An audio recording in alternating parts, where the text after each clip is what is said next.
The U.S. birth rate is falling. A new study from the Ohio State University found. Let's get into it. Falling birth rate not due to less desire to have children. Young people's concern about future may be delaying parenthood. While some people are concerned about America's falling birth rate, a new study suggests young people don't need to be convinced to have more children. In fact, young Americans haven't changed the number of children they intend to have in decades.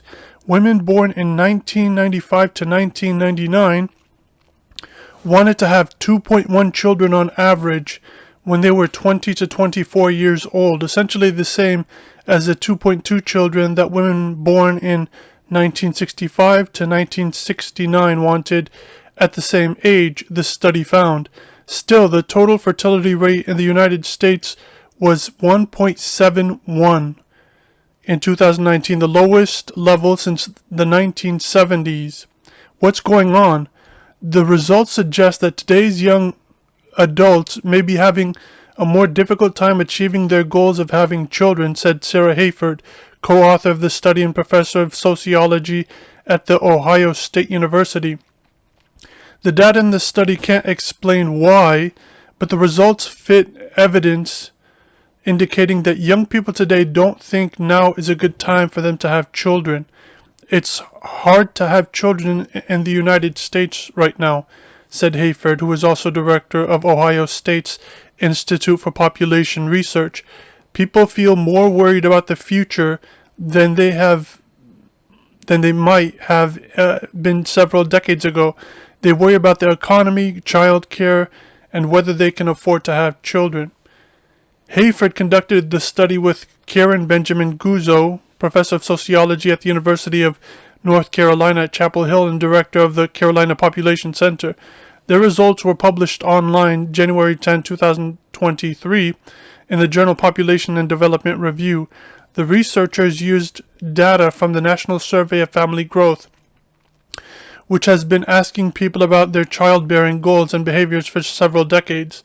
The NSFG, the National Survey of Family Growth, doesn't interview the same people each time, but it allowed the researchers to track a group of people born around the same time, a cohort as scientists call these groups, as they passed through their childbearing years.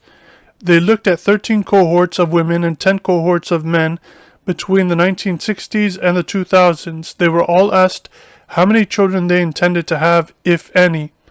Americans have been pretty consistent with how many children they say they want to have from the 60s to the 2000s, Hayford said. Men generally say they want slightly fewer children than women do, but like women, their preferred number of children hasn't changed much. The percentage of people who said they don't plan to have children has increased from about 5 to 8% in the 1960s and 1970s to 8 to 16% in the 1990s and 2000s. But that alone can't explain the decline in the number of babies born. Hayford noted that the number of unintended births, especially among people in their 20s, has declined in recent decades, which has helped reduce the birth rate. But that doesn't change the fact that people aren't having as many children as they say they want, especially at early ages, Hayford said. It may be that they're going to have those kids when they're 35, but maybe they won't. For example, the study found some evidence that people are reducing the number of children they say they intend to have as they get older. As they age, they may be realizing how hard it is to have kids and raise kids in the United States, and they're saying they only want to have one child and don't want a second one, she said. In addition, would-be parents may have more difficult conceiving as they get older. Larger economic and social forces are also having an impact on birth rates. No shit. That's the main reason why they're not having enough children, or they're not having children at all. It's the economic forces. The birth rate declined significantly during the Great Recession that started in 2008, which is a typical response to an economic downturn. However, the birth rate continued to decline even after the recession was over, Hayford said. This study ended before COVID-19, but the pandemic served as another fertility shock, at least at first. It remains to be seen which fertility will be able to rebound not just from the Great Recession, but from the pandemic as well, she said.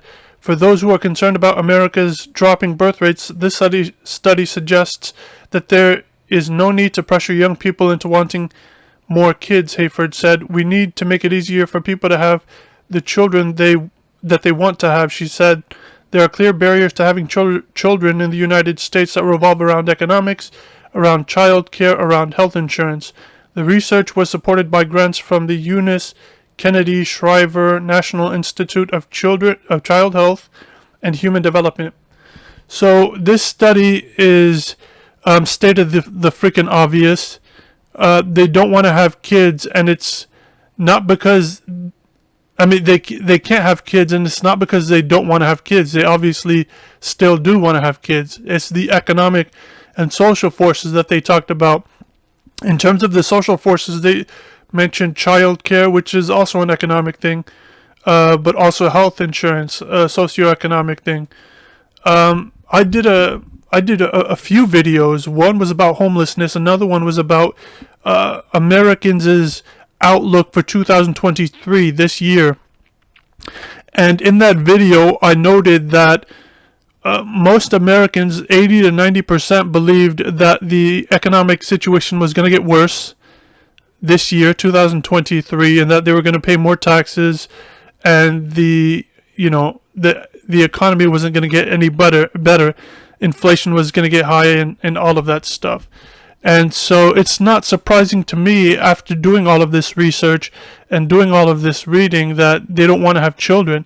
And she noted that even after the Great Recession in 2008, that people still didn't have children, even after the Great Recession, passed. No shit, because they were shaken to their core from all of the trauma from the Great Recession, of having children. And who is to blame? You have to blame the baby boomers for this. The baby boomers, or aka boomers, are the reason for this. They're the ones who crashed our economy. They're the ones who shipped jobs overseas. They're the ones who didn't have the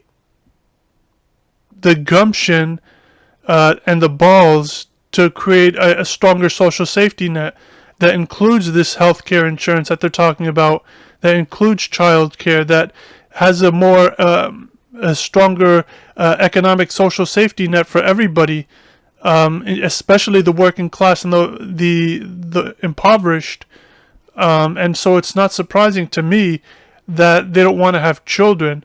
You have to blame the baby boomers on this. They take no accountability for any of this.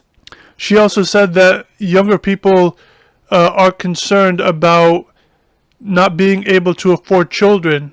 No shit. Nobody can afford to have children. I think I heard 250,000 you'd have to have at least to raise a child, which nobody has that. In the vast majority of Americans do not have that in their bank account.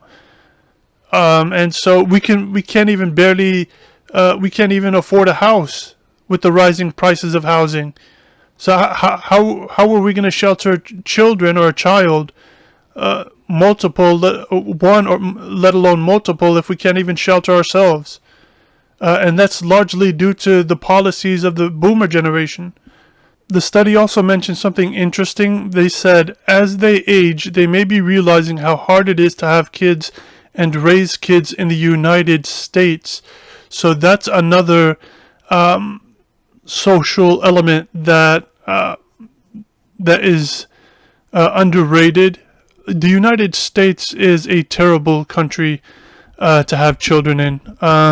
The lack of morals and ethics in this country, it doesn't make having children here conducive, and including having a family here. There's so much debasement here in the United States culturally, and there's a lack of ethics. There's a lack of morals. There's a lack of a lot of things, a lot of essential things that you need to raise children. And so the United States is one of the worst places to have children, let alone a child, to birth a child and to raise it. You have to deal with so much BS, so many forces that are working against you and that child, so many negative influences from, and it's not just social media, it's the culture itself. It's so toxic. But what do you guys think? Let me know in the comment section. Subscribe to the channel, leave a comment, leave a like if you're on YouTube, and if you're listening to this on the podcast, tweet me. Let me know what you think there. Take care.